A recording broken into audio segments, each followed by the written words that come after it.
It's the Christmas season. So what is our favorite movie? What are the best songs of the Christmas season? And what do the Miami Dolphins have to do with Christmas? Let's unpack it. This is the Unpackin' It podcast, where we relate big sports stories to life and biblical truth.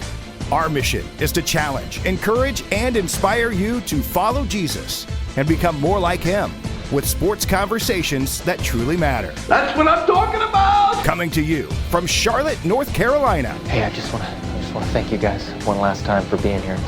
It's the best day ever. Here is the president of Unpackin' It Ministries, Bryce Johnson. This is the Unpackin' It podcast, and this is our annual Christmas special. I'm Bryce. He's Luke. We love Christmas. We love sports. We love Jesus. We're getting into it all today on the show. This is our final show of 2023.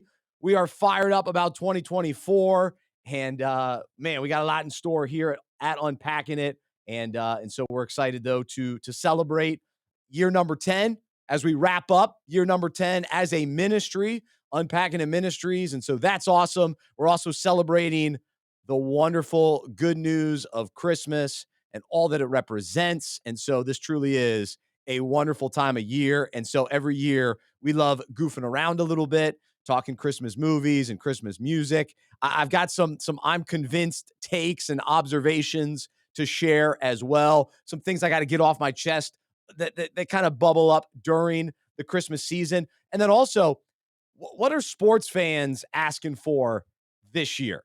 If they could ask Santa for anything, what are sports fans asking for? And what about specific fan bases? What are they asking for this Christmas season? So we'll have some fun with that as well, and encourage you to check out our website, unpackingit.com. Man, heading into the new year, make sure you're signed up for our devotional.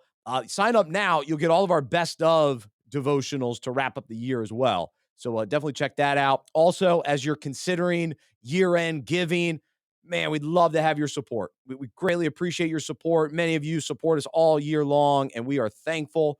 For those of you that want to jump in here at the year-end, man, it'd be a huge blessing for us. We actually have a $25,000 matching gift going on right now. So you give, and it's basically doubled. So that's the encouragement for you as well. We also just want to thank Sugar Creek Coffee for all of their support this year.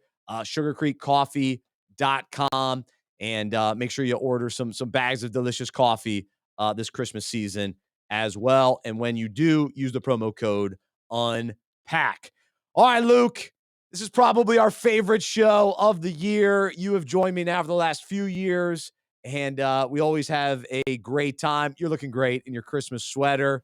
Man, I am due for a new Christmas sweater. Yeah, I was telling you, I was kind of bottom of the barrel looking for a red shirt. I wore one yesterday, and so here's today. And you called this pink. I just wanted to confirm this is a red shirt that has been washed one too many times and has now turned into a pink shirt. But it is representative of Christmas red. Oh, that shirt is begging for retirement. If it used to be red, I was willing to give you maybe it's salmon color, but I was for sure thinking it was a pink shirt. Man, did not expect it to be an original red shirt. So I know I'm due. I need a good Christmas sweater. I really do. Like Walmart. A fun one, goofy Wally one. World. Oh, Walmart's loaded. Is it? Okay. All right. Oh, great selection of Christmas sweaters. I need to step my game up on that. I've got this one old sweater that's way too small. It's like a medium. But I wear it every Christmas. It's a schmedium. It's tight. It's tight. So I got to step my game up. I've got a Home Alone one as well. Solid. It's like it's like a comfortable one. So I'll wear that for some leisure gatherings. Lounging around the house. Yeah. Throwing exactly. a little Red Zone, Home Alone sweater. Perfect. Absolutely. Oh, I've been in full blown robe mode. It's been cold here in Charlotte, so nice. I'm in Slippers? the robes. Yeah, slippers. Oh nice. Yeah. Yeah, I'm 85 years old, so it's it's tremendous. It is absolutely tremendous. So we will talk Christmas, but we begin as you as a listener are used to. We will unpack a sports story related to the Bible, related to life, and this will be a little bit shorter of a version of the topic, and then we'll get into a couple other things as well. But I want to talk about speed, quickness, fast. Those words, and really, as you think about the NFL season, and what's interesting this time of year, teams sometimes slow down a little bit, right? Because the weather changes, you start getting some snow and ice or rain, and teams start slowing down. But the team all year long that really, jumped out strong to start the season, and they're still playing well. I still think they're a team to fear in the playoffs, to a certain extent, because the AFC is wide open. Yeah. But it's the Miami Dolphins. Mm-hmm. And when you think about speed, you think about Tyreek Hill. And then you realize, wow, Raheem Mostert, really fast. Devon Achane, really fast.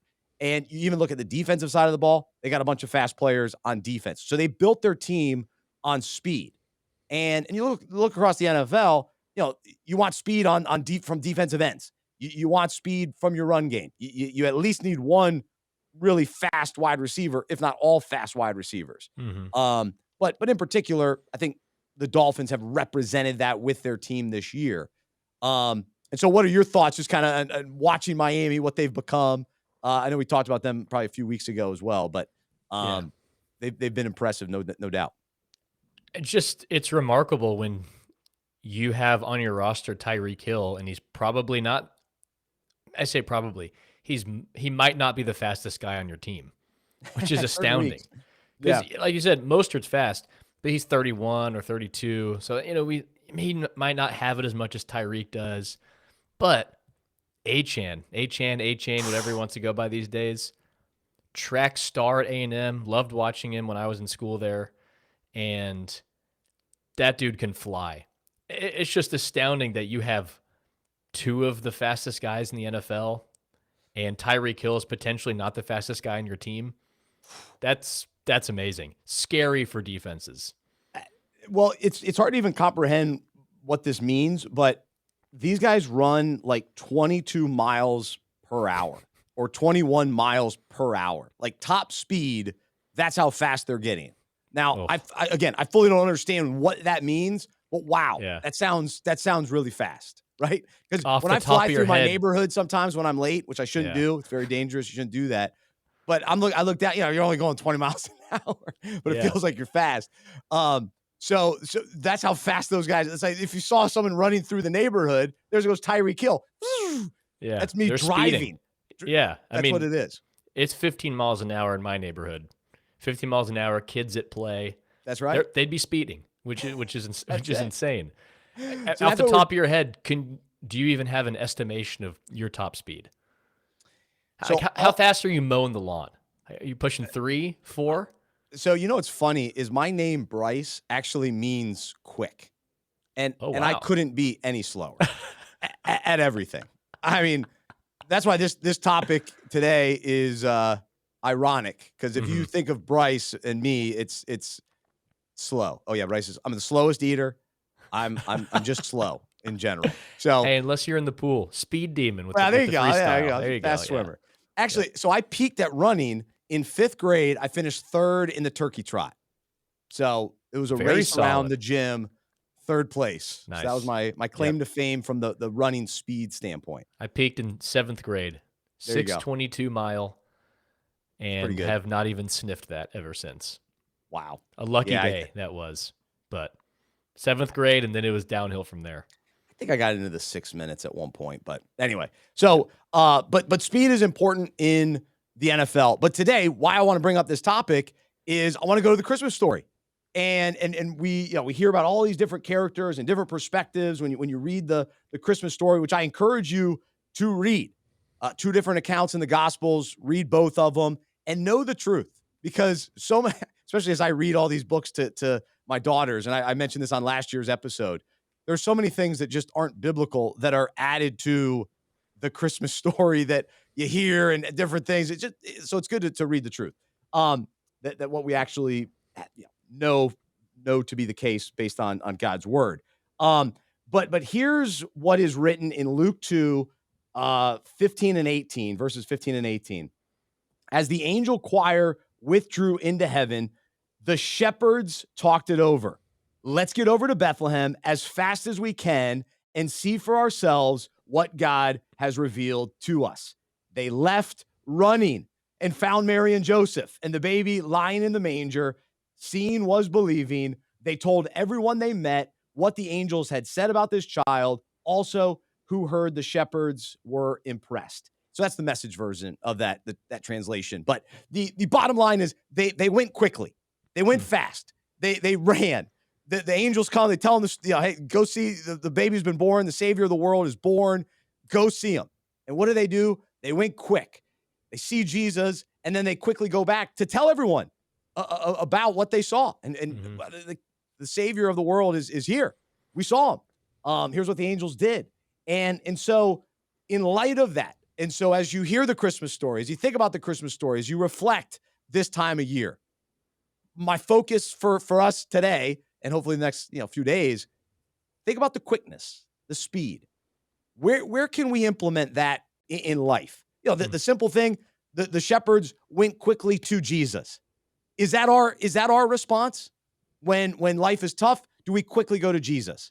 When we're looking for an answer and we need wisdom, quickly go to Jesus. And are we quick to tell others about Jesus when we've experienced him and we know him and we've hey, I've witnessed him for real. Are we quick to share that story? So those are a few examples off the top. Yeah, I think of one just to piggyback off that.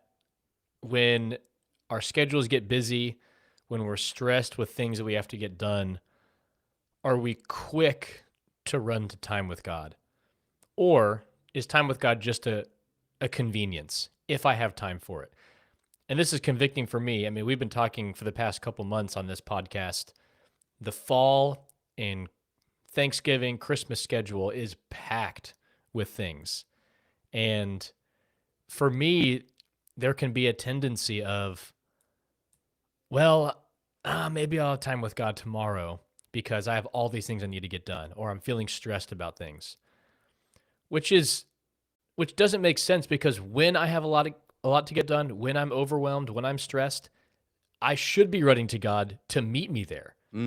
But I convince myself on, let me just get all this done and then I can have time with God. So that's been on my mind lately as this year comes to a close, all the things we still have to get done, gift shopping, family meetups, time with friends, serving in church, leisurely time, stuff at work at the end of the year.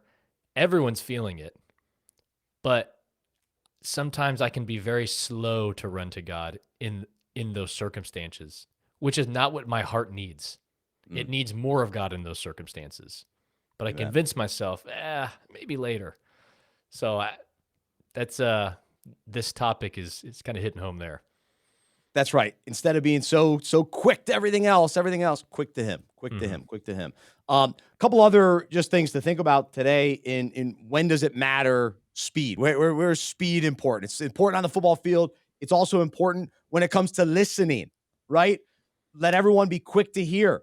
Be a careful, thoughtful listener, slow to speak, a speaker of carefully chosen words, and slow to anger, patient, reflective, forgiving. So that's James 1:9 in the Amplified. We also want to be quick to forgive. Colossians 3:13, be gentle and ready to forgive. Never hold grudges. Remember, the Lord forgave you, so you must forgive others. And then quickly say no to temptation and run from sin, right? That's when we want to be quick. And so 1 Timothy 6:11, but you, Timothy, you are a man of God. So run from all these evil things. Pursue righteousness and a godly life, along with faith, love, perseverance, and gentleness. And then quickly give. 1 Timothy 6:18, tell them to use their money to do good. They should be rich in good works and generous to those in need, always being ready to share with others. So if we're ready, we can be quick, right? Quickly respond to a need. Sure, you want to be discerning and when you give and all that. I'm not saying that, but we want to be quick. We want to be willing and prepared to do that. There's plenty of things in life. Just get out of there. There's no need to linger, especially when it comes to sin, temptation. Flee from it. We see that language in Scripture. Flee, run, evacuate. There's no time to mess around with this stuff. And I love being quick to hear. A mentor of mine told me, in talking with people, we want to be interested rather than interesting. We want to be question askers. We want to be the one that makes other people feel heard. We don't want to be the person that's always talking, yapping our mouths, talking about ourselves, doesn't ask questions. But in relationships, are we actually engaged in being willing to listen, giving someone else the platform to speak, especially in conflict? I think of when Madeline and I have conflict, the temptation is to, well, let me just say everything I need to say right now. You must not be hearing me correctly. But am I willing to pause and be quick to hear her? Because times when her and I both do that, we're quick to hear each other. Or if I've had conflict with other people, that's when it starts to to resolve itself, rather than let's just try to talk over each other. I don't really care about hearing your opinion. That's right. That's right. So lots of opportunities to be quick. And again, back to the inspiration from the Shepherds this Christmas season. They went quickly. They ran. Be a Bryce. Be quick. Be quick, baby. Yeah. So I need, this is motivation for me. Got to step it up. Sometimes I'm a little slow to take out the trash. Maybe a little quicker to help around the house, right? Maybe that's a good word for somebody. Good word for me. That's a good one for me. How about that?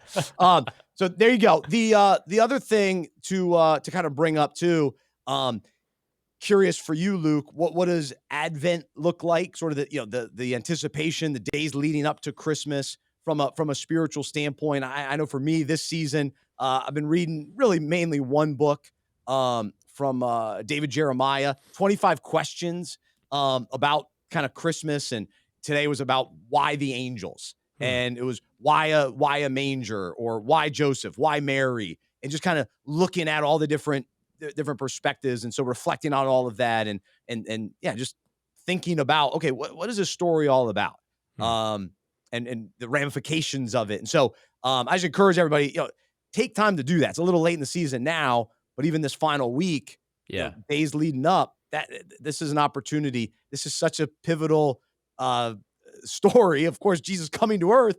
It's remarkable, but there's so much little hidden gems within the Christmas story and the Christmas truth that I think can encourage us in a lot of different ways. So that's my word for all of us.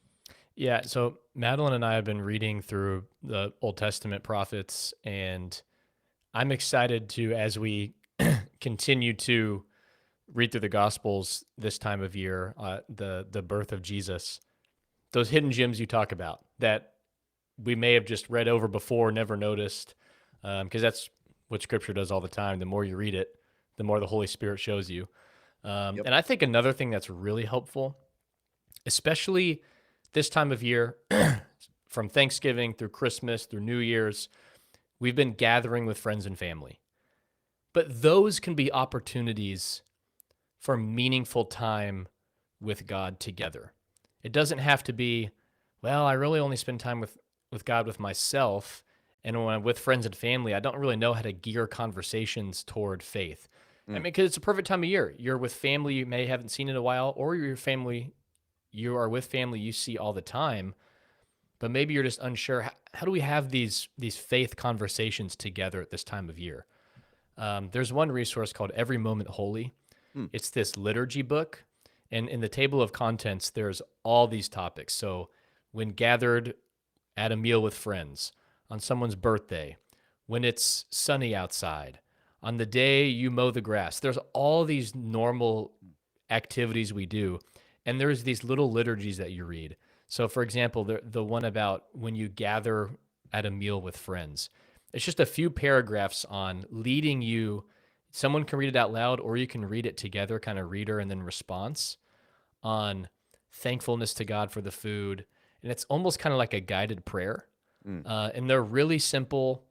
There's no obstacles to them. They're really easy to understand. And Madeline and I, my church uses them in different gatherings. They're great opportunities to kind of set the tone, or to gear a conversation with friends and family toward kind of a faith-centered conversation. Say the name one more time. Every Moment Holy. Every Moment Holy. Cool. Yeah. That's great. There's digital resource or print. They're just, kind of guided prayers, liturgies that are just really good conversation starters. Nice. Oh, that's awesome. Yeah, it's about being intentional. That's really what it is. So do we want just Christmas to just vanish, the whole season just to get sucked into it all? Yeah. Or do we want to take the moments and be aware of what's going Yeah. on? Want to be Um, intentional. We want to, not even in a non-spiritual way. We want to also just enjoy the holidays too. that's right. That's right. But it's so easy. I've done this so many times. You get to January 10th, and it's like, wait, what? What just happened? Yeah. Everything's over because you're just so go go go go go. I got to get things done. Get things done. You can't even pause and just take a breath and enjoy it. Mm. Let's do it. Absolutely. So, with that said, I was at lunch today with my mentor. I mention him often, and I was sharing with him kind of, hey man, I'm tough season, a lot going on, a lot, feeling the heat, and I'm struggling to get into the Christmas spirit. And even yesterday, I told you, Luke, hey, I can't record the show today. I'm just not in the Christmas spirit. And so even today, I'm pushing through. But my mentor said, be honest with the audience. Tell them that. And so here's kind of the motivation in sharing that is we're gonna step into some conversations about Christmas. We're gonna have some fun. We're gonna goof around. And for all of us, like this season, there we talk about the holy moments and the opportunities to grow in our faith.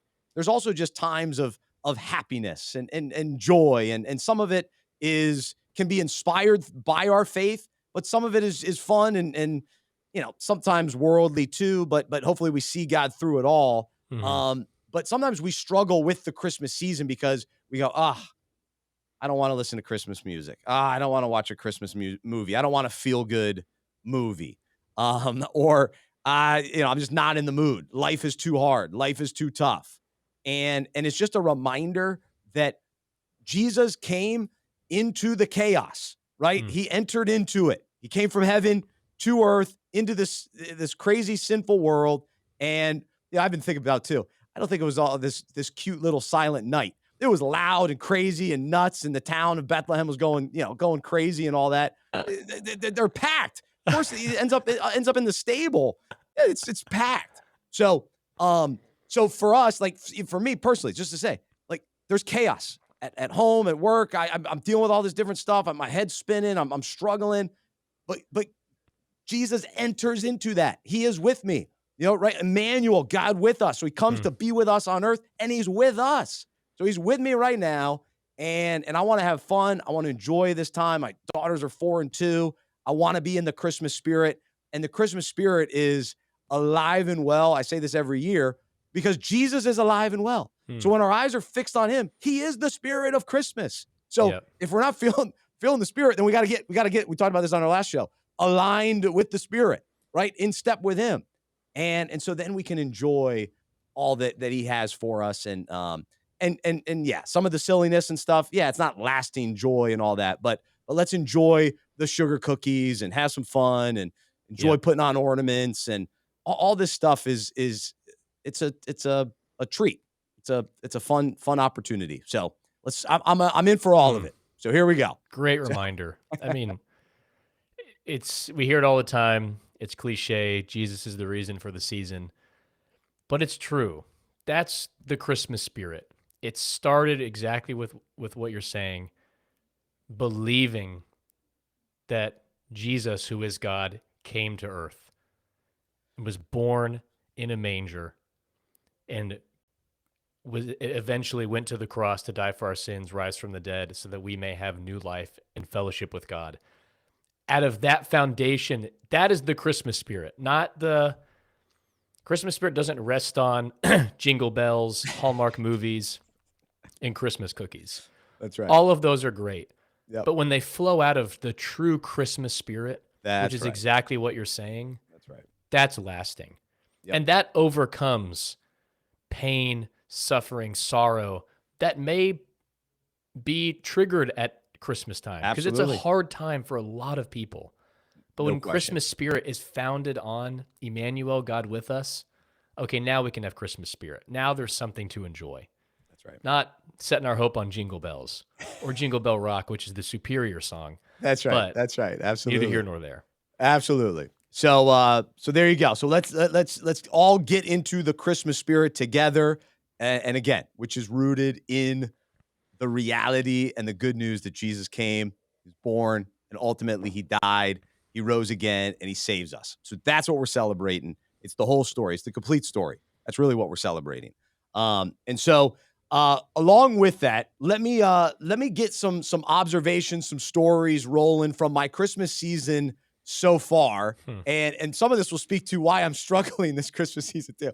But no, the first thing is, so I like Christmas lights, but I'm not Clark Griswold, and I haven't necessarily embraced that yet. However, my neighborhood, man, people are catching up. People are putting on lights. My neighbors are putting on lights. I've told you I've tried to keep up with my lawn, trying to make sure my lawn is as good as my neighbors. Now I'm feeling the pressure of keeping my lights. I got to have some good lights on my house. So here's what happened. I decided one day to wrap my deck with lights. Not a huge deck. There's a tiny little deck in the back of my house. To wrap with lights, okay? I plugged them in to test before I did the wrapping. This took actually a lot of time to do. I brought it around. I had this kind of good system though that still took time. And I got to the very end of the strand. I went to then plug it in again because I'd unplugged it to do all the work. I plugged it back in. Dunzo. Didn't go. No lights. No lights. They were dead, and I felt the fuse bust in my hand, and I didn't really know what happened. But so when you did the test plug-in, that was just the last hurrah for the lights. That was the last one. That was it.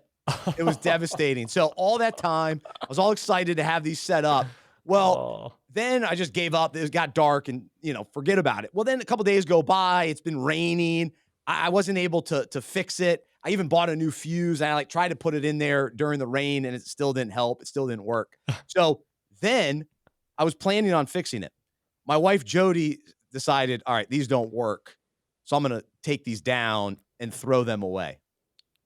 I was devastated. I was devastated. I couldn't believe that she would take that down and not allow me to fix those lights.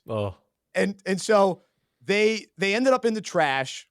I got them out of the trash, and they're now sitting in my garage. They'll probably be sitting there until next Christmas when I try again. Yep. When I try again, okay? So you're going no lights then. That's it.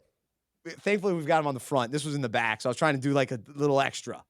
Okay. My neighbors have them all over their fences. I thought I'd do my deck, something creative. Yeah. Now we got nothing. Now we got nothing back You could just do the lazy play and do the projector onto the house or the garage. Honestly, though, that's worse than nothing. I mean, the projector. I tend to agree. Shout out to anybody listening that does that. You just flip on the switch and your lights are. But you got to put some work in. You got to wrap those lights. You got to stand on a ladder. Yeah. You got to figure out the plug situation. You got to find an extension cord. Yep. That's part of the deal. You got to experience a little Clark Griswold because remember he puts those lights together. Nothing. Yeah. And then bang, boom. He gets them. I'll tell you what. Shout out to my brother-in-law. He funded his Christmas lights for about $20 total. Oh, good for him. $3 in a yard sale, but every light he needed for his house. And then it was just about all he needed to actually buy was the attachments on the gutter. Good for him. He got everything for $20. I believe you can get it from other people because they give 100%. Up and they're like, yeah, we're not doing this again. Yeah, because it is a lot of work. People could buy your lights and they'd be good as new. They can figure out how to fix them.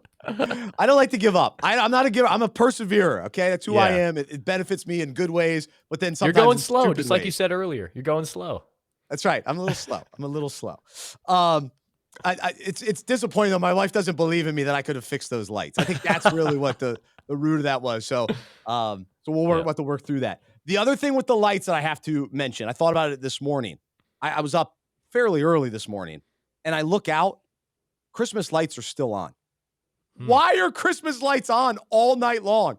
Okay, as a dad, I don't know at what point this happens to you in life, but you all of a sudden become the turn off the light switch guy in your house. And so I spend half my day just when I'm home, just turning off light switches. Why are the lights on in the laundry room? Nobody's doing laundry. Turn off the light switches.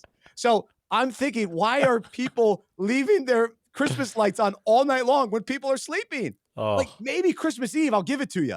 But middle of December, I come don't on. know. You got a bunch of night shift people on your street, I guess. I Bunch of guess nocturnal folks. leaving them up for them. It Ugh. just seems like a waste of money to me. It does cost money to leave the lights on. Yeah, got to get a timer. Got to You get a gotta timer. get a timer. We've got a Leave it timer until on our midnight. front. Leave it until midnight, but the 1 a.m. to 4 a.m. shift, nobody's seeing those. No. So there's that. The other thing, the other day I went grocery shopping for a few items, and I got the great idea that I was going to look for chestnuts. I love the song, Chestnuts Roasting on an Open Fire. Yep. Why do we sing about it every year? And I've never seen them. I've never eaten them. No one has ever presented them to me. Yes. Why are they not a part of the 2023 Christmas extravaganza? I don't think they exist anymore. That's my opinion, is at one time in ancient history, they may have existed. I have never met anyone who has ever met anyone who has ever tried a chestnut. They do not exist, is my opinion. So you don't think I found any at the grocery store? No chance. Food Lion in Charlotte, no chance Theater, they're having chestnuts. So I looked it up online, and I go, wow, these are a thing. And I read about them, like, oh, wow, okay, so they do sell chestnuts. So I show up to Harris Teeter, and I asked at least one, I think I asked even two, I might have asked two people, that, hey, where can I find the chestnuts? You asking the high school part-time associate, that's where are right. the chestnuts? They were so annoid by me. I mean, they were unbelievable. Who's They this were clown? not kind. Yeah. They thought it was ridiculous. And so, hey, where are the chestnuts? They said they're near the nuts. I looked at the nuts, and I don't see any chestnuts. Yeah. So there's pecans and walnuts and all that. So they weren't there. So I showed them on my phone. Hey, it says that you guys sell them, but I could not. They were not in the store. And so your theory is correct. This is an imaginary thing. It's imaginary. So you know where, if somebody wants to send me some, send them to the office. I would love some chestnuts. Yeah. This Christmas season, it would be a Christmas miracle. It really would be a Christmas miracle. That's on the Santa's wish list, is to try a chestnut. I would love to. So then It's when I unbelievable. sing that song, I can sing it with a little bit more conviction, because I do love chestnuts roasting on an open fire. Yeah, I mean, we're going to need an ESPN 30 for 30 on chestnuts. When they existed, when did they fall out of existence? How do we continue to believe they're true? So yeah, it is a mystery with the chestnuts. Wow. And while I was on that train of thought, I thought, well, what is figgy pudding? We also sing about figgy pudding. It beats me.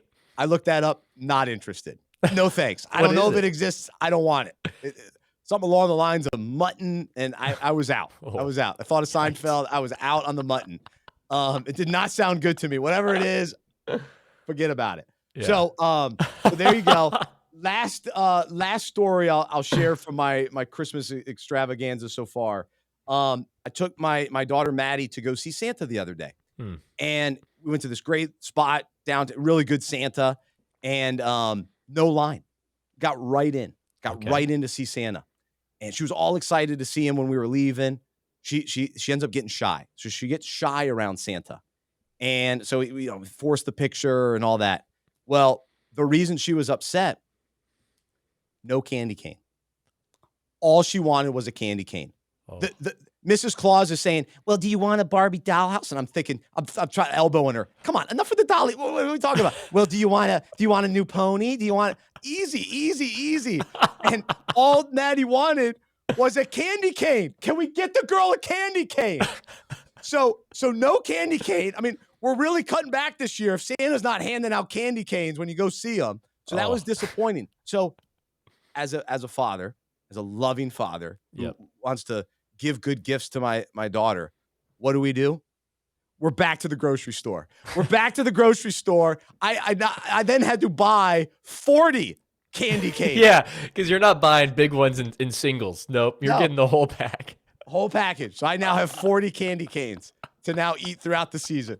So so Santa couldn't deliver on that, but Dad did. I'll tell you what, Mrs. Claus is trying to upcharge you like crazy. What was she doing? Unacceptable. Maddie wants a candy cane, and she's trying to upcharge you to a pony? I know. Dollhouse? Yeah, I don't know. I don't know. She's asking for a candy cane. Let's get her that. That's right. You said you're elbowing Mrs. Claus? I'm kidding. I'm embellishing the story, Luke. You're calling me out on embellishing the story. But she did mention a Barbie dream house. I can confirm that. And I just was thinking to myself, come on, Mrs. Claus. She was actually a very we went to see Santa. We got a lot of Mrs. Claus. She made herself known, which is fine. They're a team. They're a team. But we're here to see Santa. Yeah. So, but she's involved, I guess. Santa had a spokesperson that day. Yeah, he did. Yikes. He was kind of stepping back. He wasn't even sitting in the chair. He was standing. What? So we're standing with Santa. Standing Santa, Mr. and Mrs. Claus. It's a different world these days. The whole operation is a disaster. There's no chestnuts. There's no candy canes. I mean, what is this world Santa is standing all of a sudden. Yeah. He's skinny as can be. He's skinnier than me. I mean, it's just, come on, have a cookie, man. Have some eggnog. What are we doing? Short little beard, 5 o'clock shadow Santa. That's it. No, he was actually legit. He was legit. All right, so there you go. And then I'm going to give you one I'm convinced, and then we'll hear some of our favorite Christmas movies of the year. Okay. I'm convinced that Mariah Carey's song, All I Want for Christmas Is You, is awesome. Every time it comes on, I absolutely love it. I can't hear it too much. I think it's great. But the idea that she's the self-proclaimed queen of Christmas is unacceptable. Yeah. She has one song. You know who the queen of Christmas is? It's Amy Grant, baby. Song after song after song. She is a legend. Hit after hit. All the hits. Multiple albums over decades of contributing to the Christmas season with fantastic versions of the classics, with some of her original songs. She's the queen of Christmas, not Mariah Carey, as much as I love her one song. All right? We got to get a little credit to Mariah Carey's song, Jesus, What a Wonderful Child. Goes hard. Yeah, I never heard it. Pretty good song. Never heard it. I'll tell you what we need, though. We need a crossover with your Queen of Christmas, Amy Grant, with the King of Christmas, Kenny G. We need a Kenny G, Amy Grant crossover. How great would that be? That's a great point. So I got you on to Kenny G. Oh, he's unbelievable. Yeah. We've been playing him almost every night. It's just fantastic dinner music. It really is. So good. So good. But my speaking of songs, we can jump right into this. My go-to, so some of my favorite Christmas songs, the Neil Diamond Santa Claus Is Coming to Town gets me so fired up. Oh my goodness. It's good rock song. It's fun. Yeah. So I love that one. That's one of my go-tos. And I find myself more and more just embracing the classics, like the traditional, original Christmas songs with, kind of the first person that made it famous. Those are the ones that I truly love. So I love the song Winter Wonderland. Almost every version of that song is one of those that is one of my favorites. My favorite Christmas album is the For Him Christmas album. I mentioned that on every Christmas episode of the podcast. Yep. I love Sidewalk Prophets. They've got great Christmas music. Man. And then Darius Rucker. Darius Rucker's Christmas album is great. Other than I'm not a fan of Baby It's Cold Outside. I don't like that song, period. Lyrically. So, lyrically. So just a weird song. So Darius's other songs on that album, really good. So those are let some me just of my favorites. Add to the list of greats. Every year I have to put forward the greatest Christmas song of all time. The 12 Days of Christmas by Straight No Chaser, a cappella band. Oh, unbelievable. Give Straight No Chaser's Christmas album a chance. Very talented. You may not think a cappella music has a chance to be added to your arsenal. Give it a chance. Okay. Very good. Okay. All right. Let me also add Michael Bublé's Christmas album. Fantastic. Can't go wrong with that. It's beginning to look a lot like Christmas, Michael Bublé. Yeah, count me in for that. Also, Josh Groban.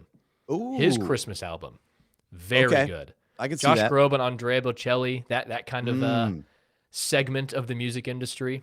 That'd be fun live. I feel like that'd be fun live. 100%. Yeah. So I got to add those to the list. And then give me the classics. I will tolerate and even love some Justin Bieber Christmas, a little Under the Mistletoe. Oh, Pretty yeah. good. Yep. Yeah, he gets it done. I'm good there. You know, so for a while there, I tried to figure out what this song was and why. I was like, man, I love that song. It's from Home Alone 2 when they're in New York. And there's the beginning beat that's really good, but it's called All Alone on Christmas by Darlene Love. Underrated Ooh, song. Darlene Love, yes. Big fan of that one. I also watching Daddy's Home 2, which is a funny Christmas movie. It's a little rough around the edges. If you can watch the edited version, I encourage that. But there's a song at the end, Do They Know It's Christmas by Band-Aid from the 80s. Amazing. Great song. Listen to that. Dropping some at the airport recently. Very random memory, but very good. It's very great. good. And then this is my song recommendation of the season from a spiritual standpoint. Emmanuel. The song Emmanuel by Shea Wilbur and Paul Wilbur. Powerful. So worship song, very, very good. So check that one out. And then, of course, I love to rock out to my boys, 1,000 Foot Crutch. That is my favorite band. Oh, yeah. Jingle Bell Rock. So their version of Jingle Bell Rock. Let me just allow myself to get on this quick, I don't know, not even a soapbox, just to announce how much I love this music. Any Screamo version of a Christmas song, count me in. I mean, easy to find. Spotify, Apple Music, hopefully your team Spotify. You just search Christmas music Screamo, you'll find them. They're there. That doesn't sound Screamo, Jingle Bell Rock. Outrageous, Luke. No, it is. If anyone can understand your at least old love for Screamo, that's right. Can sympathize. Right. It's amazing. It's not a casual listen. It's an every now and then. It's not a Christmas party. No, definitely not. In the background. If you want to work out, lift some weights, go on a run, but stay in the Christmas spirit, fire it up. Or you're on the highway, road opens up a little bit. You don't have to worry about traffic. Turn the radio up, a little Christmas music Screamo. You will be impressed. You will not be let down. That's very funny. good. I wonder how many people will take you up on that. We'll see. We'll the see. Few that do. I know it will be few, but the few that do, you are welcome. Man, so there you go. So I always enjoy good Christmas music. I will say though, I like a lot of different genres. That's what, like, am I normally listening to Justin Bieber? No, but hey, throw on some Christmas, I'm fine. Yeah. Carrie Underwood or the other American Idol girl, Kelly Clarkson. Like some of those cowgirls that you said. The American Idol girl. Oh, they said the other cowgirl. No, the American Idol. American Idol. I couldn't think of her name. Kelly Clarkson. She was a girl then. Now she's a woman, but she was young on American Idol. That was a long first winner, 20 years ago. Gosh. She was the first winner. I think she was the first winner. Yeah. It was a long time. All right, let's talk Christmas movies, and we can talk about our favorites if we have time. But I have already jumped into a lot of the new Christmas movies and Netflix, Amazon Prime, kind of checking out some different things. And of the ones that I have seen, the one that I teared up, I thought it was fantastic, very entertaining. Family Switch. Jennifer Gardner, Ed Helms, really good movie. Did you see it? Just watched it last week. Loved it. Unbelievable. Yeah. Unbelievable. Really good. The thing is, it's funny. It's a little bit of a stretch, it being a Christmas movie. I agree. That's the thing. Genius marketing. Add the rotation. Genius marketing, because the little preview on Netflix, they're in Christmas clothes. It opens up with a Christmas tree. That's right. And then most of the movie has nothing to do with Christmas. But then it comes back. So, but it counts. But the theme and what Christmas, the season can do, and ultimately the Christmas spirit. Yeah. I'm a fan of seeing Ed Helms in non-office related TV shows and movies. Underrated. He's funny, and he was great. He was the perfect guy for that role. Yeah, it was really good. I also saw the movie Biltmore Christmas, Hallmark movie, really well done. It wasn't your typical Hallmark movie. It had some twists and turns, very well acted. The story was unique. I can recommend that one. I also watched Eddie Murphy, Candy Cane Lane. Not good. It didn't land for me. I also saw the new Brandy movie, Best Christmas Ever. Didn't land. It had some moments. Unfortunately, Heather Graham, I have nothing against her. She's just not a great actress. It wasn't, her role in that was brutal. Like, it wasn't believable. The relationship with her and Brandy, like friends, Like they didn't even seem like friends. Yeah. It just didn't work. And then I started the movie 8-Bit Christmas. I turned it off. It was weird. It just didn't land. It didn't land for me either. So I've got 2 movies to strongly recommend. okay, First, let's hear it. Last Christmas. I think it came out in 2019. All I'll say, unbelievable ending. Wait, no, I turned that one off. Oh, give it a chance. Really? Oh, yes. I didn't like it. No, please. I will Okay. admit, a little slow in the beginning, but It was too slow for me. I was like, I can't. I'm looking over at Jody going, I can't do this. I She liked it. promise you it is worth your time to finish it. All The right. ending is jaw-dropping. That's all I'll say. Okay. It's unbelievable. All right. Yeah. What's the other one? Wow. Okay. The second movie is a movie / a movie channel, kind of. Have you heard of Up TV? Familiar, but not. Okay, don't have so it, or it's I a don't- subscription. I forget what we were on. We did the free trial. So if you're in the mood to just binge on a weekend some Christmas movies, I would recommend the Up TV. Just get the week-long free trial. So if you're tired of Hallmark, which I'll never get tired of. I mean, like some people say, oh, the acting, it's cheesy. It's just feel good. The classic Hallmark type movies. Now there's Netflix versions and Hulu versions. They're great. Up TV, kind of on the come up. Fantastic acting. Unbelievable. Not Okay. cheesy. Actually, really good storylines. Feel good. One movie specifically, Mistletoe Connection. Very good storyline. A girl's trying to save her store, and she starts hitting it off with a guy at the company who's trying to buy her store. Very good. Very Never good heard that movie. storyline before, Luke. No. Very good movie. All right. I'll Very trust good you on acting. Up TV, Okay. Mistletoe Connection. Highly recommend. that. Interesting. All right. The only weird thing is when you watch back-to-back movies on Up TV, and it's the same main actress playing a different role. And the first 20 minutes of the new movie is trying to unlearn the previous movie.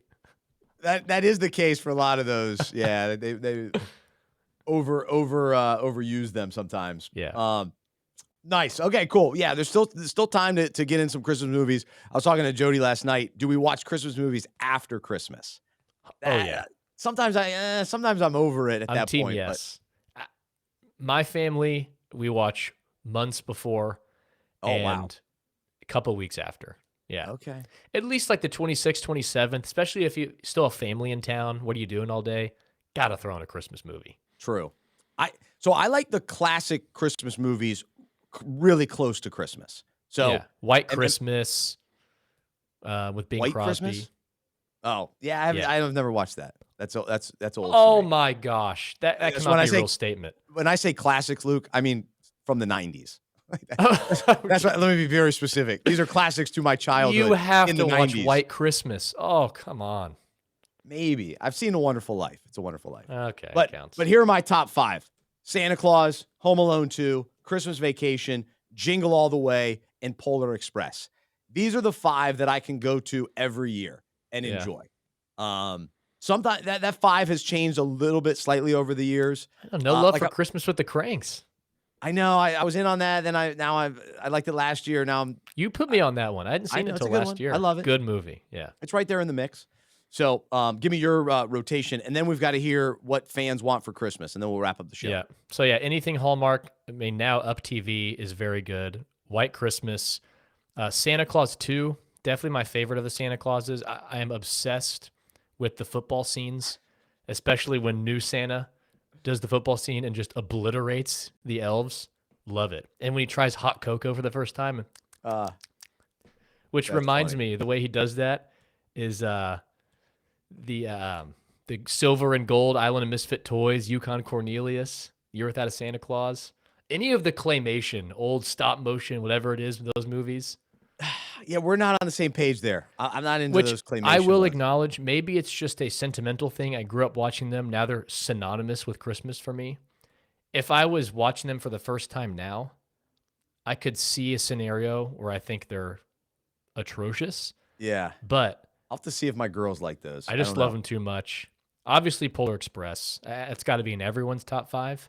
We watched that Christmas Eve. That's our Christmas Eve movie. Okay. And then Four Christmases with Vince Vaughn. It's so funny. I've already watched it. Watched it. So It's a funny. little rough around the edges. It is rough around the edges, but a lot of funny lines. yes. And yeah, the family dynamics. Yeah. It is funny. There were a few lines that jumped out to me even this year that were like, oh man, I had caught that in the same way. Yeah. Which happens to me with Home Alone 2 as well. Like some of these movies that you just watch over and over, you start getting funnier lines and you end up knowing the whole movie. And that's what makes these Christmas movies fun. So there you go. There's some talk on Christmas music, movies, all the fun. We will wrap up. Luke wants to share what Christmas or what fans are asking for this Christmas. And so curious, you can leave your comments, whatever you're a fan of, whatever team you're a fan of, what are you asking from Santa? If Santa could deliver for you, for your favorite team or player, what are you wishing for this Christmas? So let's start as a Cowboys fan, Luke. What are you wishing for? So I've got a few, but as a Cowboys fan, what are we wishing for? It's a trip to the NFC Championship. Santa Claus, it's been so long. I'm not even asking for a Super Bowl. Could we just go to the NFC Championship game? That's all I want. I feel like that's an easy ask. That's asking Santa for a candy cane. I'm not asking for a dollhouse, not asking for a pony. I just want a candy cane. Just a trip to the conference championship game. That's pretty good. So, as a Panthers fan, I am wishing for David Tepper to sell the team. So, is that possible? Is that real? No, I'm wishing that the next coach is a slam dunk, turns the whole franchise around. So, whoever that's going to be, I'm wishing that guy is able to be here for a long haul, that he's able to rebuild it and then continue on. That this is a 10-year run at least from a new head coach, because this turnover the last few years has been very unfortunate for Panthers fans. So, all right, what about for some other fan bases? Yeah, so there are a few fan bases where I think the fans in unity will be asking for the same thing. I think Buffalo Bills fans, Santa, can we have our division back? Gosh. I mean, we had to suffer with Tom Brady and the Patriots dynasty for so long, and now we've got a great head coach. We've got Josh Allen. We've got Diggs. But now it's Miami's division? We had no time. So I think Bills Mafia begging Santa for their division back, because this year it's been bleak. It's been bleak. For sure. And then you think about the Chiefs, they're begging Santa for a wide receiver. Oh, Give him somebody other than Rashee Rice. He's we don't solid. even want number one. Just give us a number two. Somebody next to him, Oh. or a healthy Isaiah Pacheco too. Yes. So Yep. they're hoping for that as well. Speaking of health, the 49ers, Santa, could we just have a healthy team in the playoffs? Because we'll win the Super Bowl if we do. I mean, That's we right. lost to the Chiefs in 2020, and then every year, injuries. They've been the best team in football. Santa, please, could we just be healthy? Last year against the Eagles, they have Brock Purdy for 5 seconds. Healthy Brock Purdy, you got to think they win that game. Definitely. I do. I believe that. Yeah. All right. What about sports fans in general? What are they asking for Santa this year from Santa? That's a tough thing to say. Are we asking for Santa? We're asking from Santa. From Santa for a few things. The first thing, if you're a college football fan, Santa, could we please have competitive college football playoff games, which we're hoping for this year? I know the controversy leaving Florida State out, but we definitely don't want blowouts in the semifinal games. We definitely don't want another Georgia TCU showing where there is no game. I remember being at that watch party. I think I've never watched less amount of football. There's nothing to watch. We want a game that goes down to the wire. And can we also ask Santa for the same thing for the Super Bowl? A competitive game. Can it be a game in the fourth quarter? That's all we want. Because Super Bowl commercials, they're getting worse every year. Those can't carry the load like they used to anymore. We need a good game. Santa, please just give us good games. There you go. That's right. So, yeah, I'm intrigued the next couple of weeks for, college, pro, football. It's going to be fun. Then NBA, I start getting into the NBA now this time of season, this time of year. You're a late adopter. Yeah, I come in late. You don't mix your food. You don't want your food to touch. We've been through this before. Yeah. I don't want my food to be touching. Me, mix it all together. I just want a big plate of goulash. No, Mix it all I together. like to mix my food. You put my sports fandom, you lump it in with my food desires. Totally different. To me, they're connected. They go hand in hand. No, I love the KFC bowl with potatoes and chicken and corn all in one bowl. Amazing. Yeah. Fantastic. But my sports, I watch football. When the football season is over, then I start watching basketball. Yep. And I love it. I love Fair. both. They're both. I'm probably not going to remember that or give you the credit for that. My top 4 sports are football, basketball. Yeah. There you go. So that's what they Yeah. are. But man, well, Merry Christmas to you and Madeline, and enjoy the Christmas season and New Year's. And we will be back with our regular shows, either the first or second week of January, probably the second week. Monday is New Year's Day. So we'll get back into the swing of things, and excited for the future of Unpacking It. Thanks to all of our loyal listeners. We're wrapping up year number 10. Man, we're praising God for that. We thank you for being a loyal listener. For those of you that give, we thank you. If you'd like to give, you can go to unpackingit.com/donate. But man, we celebrate this time of year because we are reminded that Jesus is real. He came to earth. He lived a perfect life. He died on our behalf. He rose again. And now we have the opportunity to live with him forever and to be saved and forgiven for our sin. And so let's rest in that grace. And so as I end each show here on the podcast, I'm Bryce. I'm a sports fan who follows Jesus. I believe in the good news that he died on the cross for my sin. He was resurrected, and through faith, I've been saved by his grace. I hope that is true for you as well. And I hope you'll join me as we live life as sports fans who follow Jesus together. Merry Christmas. Thank you. We'll talk to you in 2024 right here on the Unpacking It podcast.